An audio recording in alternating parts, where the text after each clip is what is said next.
देवाचं वचन हे आमच्या पावलाला दिवा आणि मार्गाला प्रकाश हे आपण स्तोत्र संहिता 119 मध्ये आपण पाहतो. आपल्या ख्रिस्ती जीवनामध्ये आध्यात्मिक वाटचालीसाठी देवाचं वचन हे कितीतरी मौल्यवान आहे. आज आपण जो विषय पाहणार आहोत तो म्हणजे देवाची प्रीती व विश्वासणाऱ्यांचे प्रीतिमय जीवन, किंवा देवाचे प्रेम किंवा विश्वासणाऱ्यांचे प्रीतिमय जीवन. प्रेमाची जर व्याख्या आपण सर्वसाधारण जर पाहिली तर प्रेम म्हणजे एखाद्या व्यक्तीच्या, देवाच्या किंवा इतरांच्या कल्याणाची निस्वार्थी इच्छा बाळगून त्याच्याविषयी आपुलकी, त्याच्याविषयी आदर, त्याच्याविषयी त्याग, त्याच्याविषयी विश्वास आणि समर्पण या पद्धतीने वागण्याची अंतःकरणातील भावना होय. ही जनरल व्याख्या झाली. आणि जर आपण प्रेमाची जर वैशिष्ट्ये जर पाहिली तर प्रेम हे निस्वार्थी असते. स्वतःच्या फायद्यापेक्षा ते दुसऱ्यांच्या हिताचा कधीही विचार करत असते. प्रेम हे त्याग करण्यास तयार असते. प्रिय व्यक्तीसाठी स्वतःचा सुखाचा त्याग करते. प्रेम हे क्षमाशील असते. चुका झाल्या तरी ती क्षमा करीत. प्रेम हे विश्वासावर आधारित असं असतं. शंका नव्हे तर ते विश्वास वाढवतं. आणि प्रेम हे स्थिर आणि चिरंतन असते. परिस्थिती बदलली तरी ते टिकून राहतं.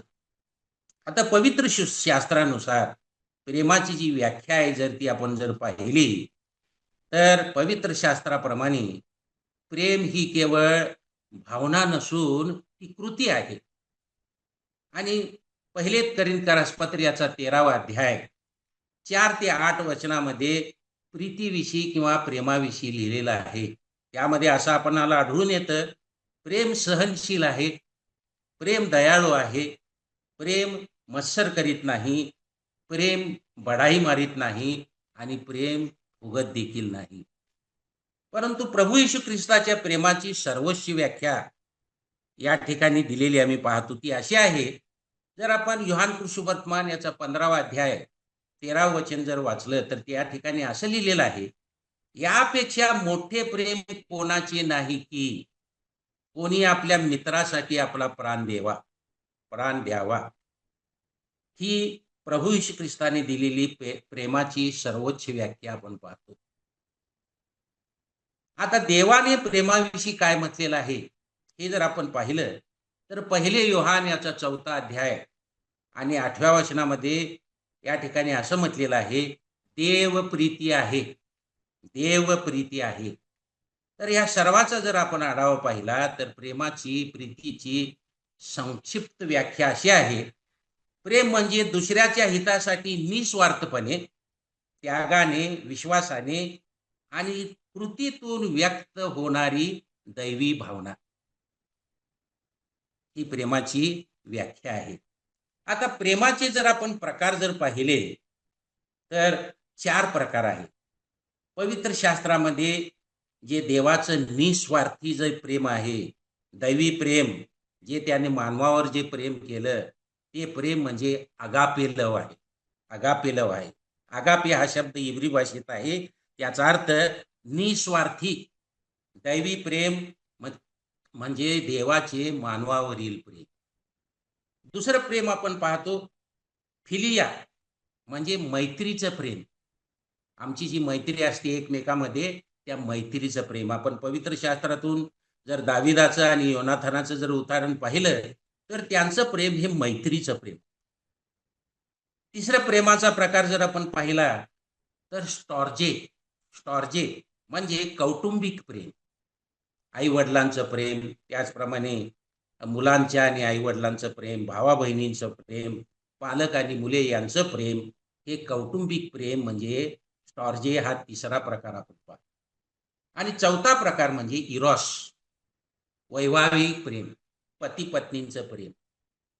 ह्या 4 प्रकारच्या प्रेमाविषयी आपण पाहिलो. ह्या प्रेमामध्ये पहिलं प्रेम जे आगापी जे प्रेम आहे ते म्हणजे देवाचं प्रेम असं आहे. देवाने मानवावर केलेलं प्रेम असं आहे. आज आपण या ठिकाणी पाहतो, पहिले योहान याचा 4था अध्याय आणि 8व्या वचनामध्ये असं लिहिलेलं आहे, जो प्रीती करीत नाही त्याला देव ओळखता येत नाही, कारण देव प्रीती आहे. जो प्रीती करीत नाही त्याला देव ओळखता येत नाही, कारण देव प्रीती आहे. आणि जो देवाला ओळखत नाही तो देवावर प्रीती करत नाही, हे देखील आपण. म्हणून या ठिकाणी आम्ही पाहतो की प्रेम हा आमच्या ख्रिस्ती जीवनाचा एक पाया आहे. संपूर्ण पवित्र शास्त्रामध्ये जर आपण प्रेमाचं वर्णन जर पाहिलं, तर प्रेम हा शब्द किंग जेम्स वर्शन्स मध्ये इंग्लिश भाषांतरामध्ये जर पाहिला तर 310 पेक्षा अधिक वेळा येतो. NIV न्यू इंटरनॅशनल व्हर्जन या भाषांतरामध्ये जर आपण पाहिलं तर जवळजवळ 550 वेळा लव या शब्दाचा उल्लेख पवित्र शास्त्रामध्ये बायबलमध्ये केलेला आहे. देवाने ही जगाची जी निर्मिती केली ती प्रेमानेच. आम्ही पाहतो की देवाने सर्व काही निर्माण केलं आणि सर्व काही निर्माण केल्यावर त्याने म्हटलं हे किती चांगलं आहे, हे किती चांगलं आहे. मनुष्याला देखील त्याने निर्माण केलं, परंतु मनुष्य देवापासून पतन पावला आणि पतन पावल्यामुळे आम्ही पाहतो की या जगामध्ये मरण आलं आणि या मरणापासून मनुष्याची मुक्ती होण्यासाठी, तारण होण्यासाठी, मनुष्याचे तारण होण्यासाठी देवाने प्रभू येशू ख्रिस्ताच्या द्वारे प्रेम केलेलं आहे. म्हणून या ठिकाणी जी देवाची लेकरं आहेत, जे विश्वासणारे आहेत, त्यांनी प्रीतीने चालण्याची आज्ञा आपण पवित्र शास्त्रामध्ये पाहतो. त्या पवित्र शास्त्रामध्ये आपण एक 7 गोष्टी प्रीतीविषयी पाहणार आहोत, देवाच्या प्रेमाविषयी पाहणार आहोत. पहिली गोष्ट, देव प्रेम आहे, देव प्रीती आहे, हे आपण पहिले योहान याचा 4था अध्याय 8व्या वचनामध्ये पाहतो.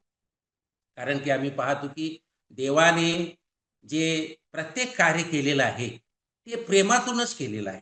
देवाचं जे प्रत्येक कार्य आहे ते प्रेमातून आपण घडतं, प्रेमातून घडलेलं आम्ही पाहतो.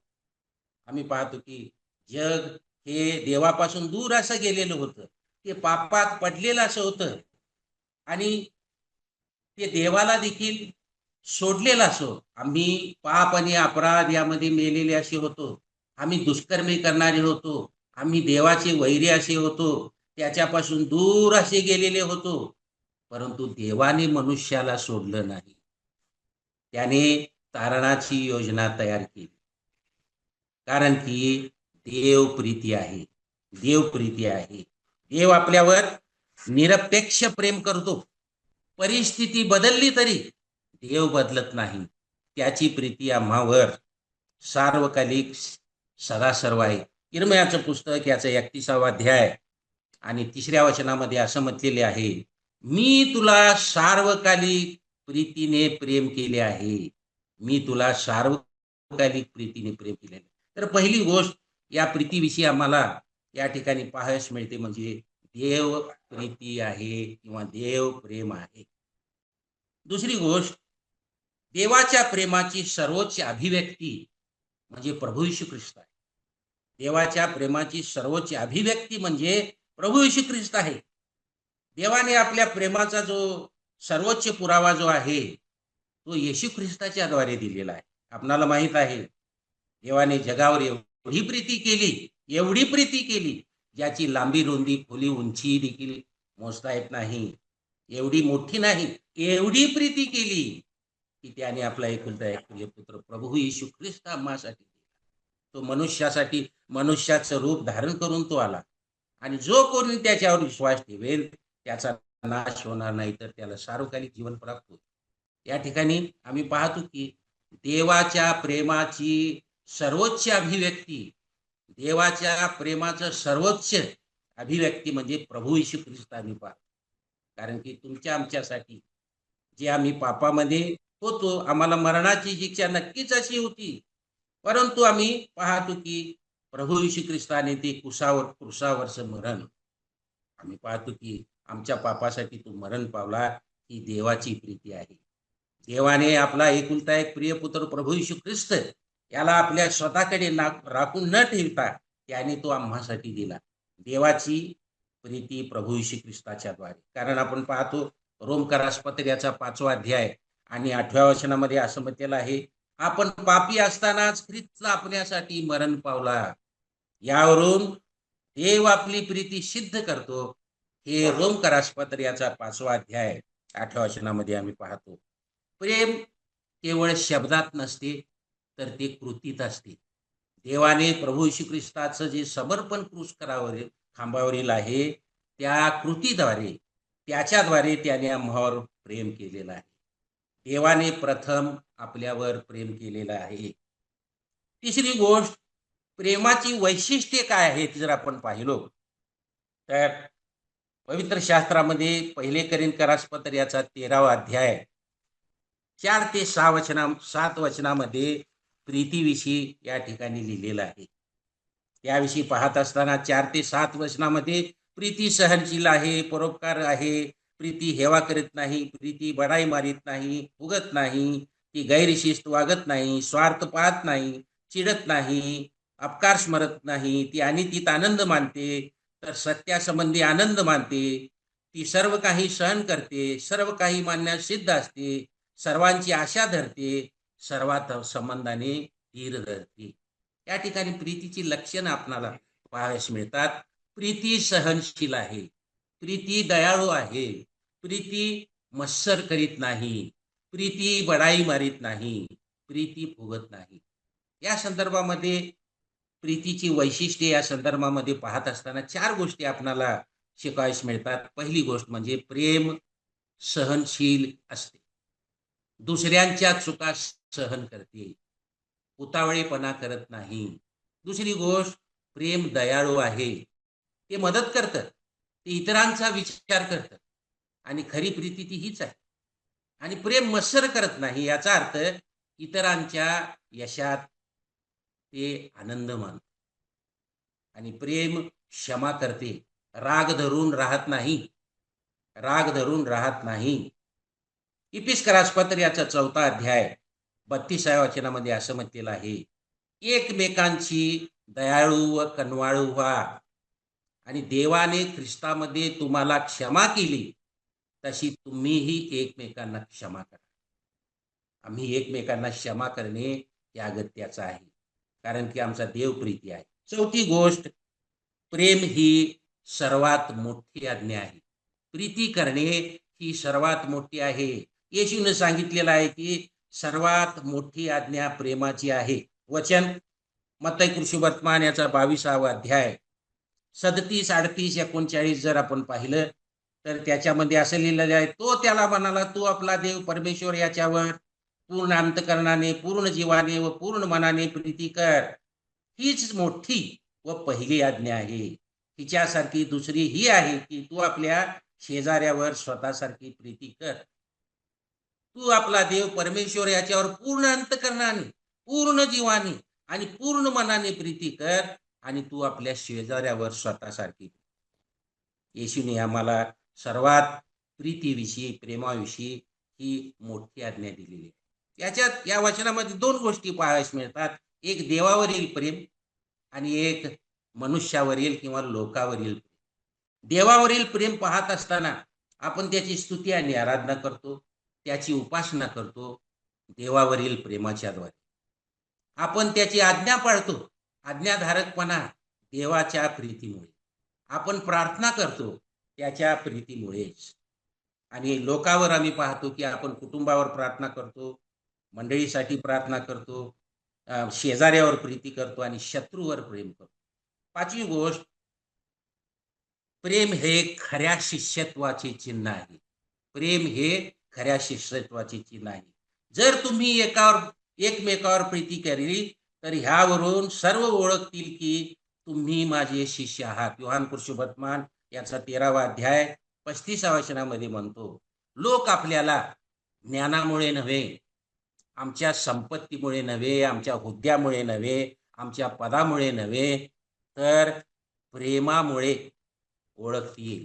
जर आपण प्रारंभीची मंडळी, जर प्राचीन काळाची जर मंडळी पाहिली, प्रेषितांची कृती याचा 2रा अध्याय 42व्या वचनामध्ये आपण पाहतो, ते प्रेषितांच्या शिक्षणात, ते सहभागीतेत, भाकर मोडण्यात, प्रार्थनेमध्ये स्थिर राहिले. त्यांच्या प्रेमामुळे अनेक लोक प्रभूकडे आकर्षित झाले. हे उदाहरण आपल्याला पाहायचं. 6वी गोष्ट प्रीतीविषयी मी आपल्याला सांगू इच्छितो. प्रेमाशिवाय सर्व काही व्यर्थ आहे.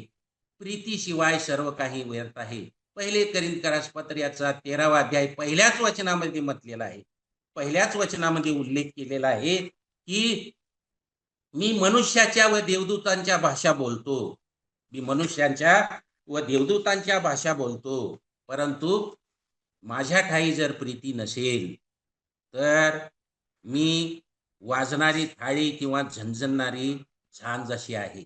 पौल सांगतो, दान करणे, ज्ञान असणे, विश्वास असणे, सेवा करणे हे सर्व प्रेमाशिवाय, प्रीतीशिवाय निरर्थक असं आहे.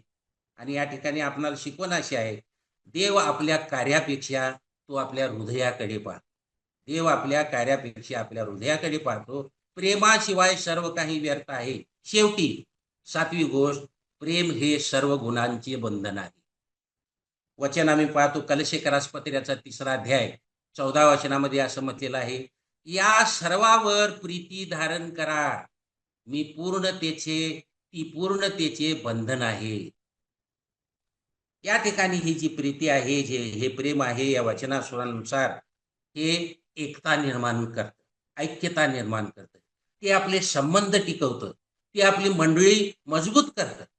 तर प्रीती, देवाने आम्हावर प्रीती केलेली आहे, तशी आम्ही देखील एकमेकावर प्रीती करावी अशी आहे. तर आज आपण 7 गोष्टी पाहिलेल्या आहोत. देव प्रीती आहे. देवाने प्रभू येशू ख्रिस्ताच्या द्वारे प्रीती दाखवलेली आहे. प्रेमाची वैशिष्ट्ये आपण पाहिलो. प्रीती हे सर्वात मोठी आज्ञा आहे. प्रीती हे शिष्यत्वाचे चिन्ह आहे. आणि प्रीतीशिवाय सर्व काही व्यर्थ आहे. आणि प्रीती हे पूर्णतेचे बंधन आहे. म्हणून आज आपल्याला अंतिम आव्हान असं आहे, स्वतःला आपण हे प्रश्न विचारूया, मी देवावर मनापासून प्रीती करतो काय? मी माझ्या कुटुंबावर प्रीती करतो काय? मी माझ्या मंडळीतील भावंडावर, बहिणीवर प्रेम करतो काय?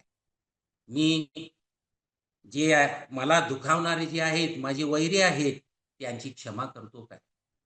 कारण की आम्ही पाहतो कोरिंथीयांस पहिले पत्र याचा 13वा अध्याय 13 वचनामध्ये काय म्हटलेलं आहे, आशा व प्रीती ही, विश्वास, आशा व प्रीती ही 3 राहतात, पण त्यात प्रीती श्रेष्ठ आहे. प्रीती श्रेष्ठ आहे. जर आपण पाहिलो तर या ठिकाणी असं देखील लिहिण्यात आलेलं आहे, पहिले पेत्र याचा 4था अध्याय 8व्या वचनामध्ये म्हटलेलं आहे, सर्वात महत्वाचे म्हणजे एकमेकावर मनापासून प्रेम करा, कारण प्रीती पापांची राशी झाकीते. त्याचप्रमाणे शेवटचं वचन नीतिसूत्र याचा 10वा अध्याय 12व्या वचनामध्ये असं म्हटलेलं आहे, द्वेषामुळे भांडणे उत्पन्न होतात, परंतु प्रीती सर्व अपराध झाकते. बंधू आणि भगिनींनो, प्रीती हे आमचे ध्येय असू द्या. आम्ही प्रभूने जे आम्हाला शिकवलेलं आहे, जे आज्ञा पिलेलं आहे, देवाने जशी आम्हावर प्रीती केली तशी आम्ही देखील इतरावर प्रीती करा. देव असं करण्यास आम्हाला सहाय्य करू.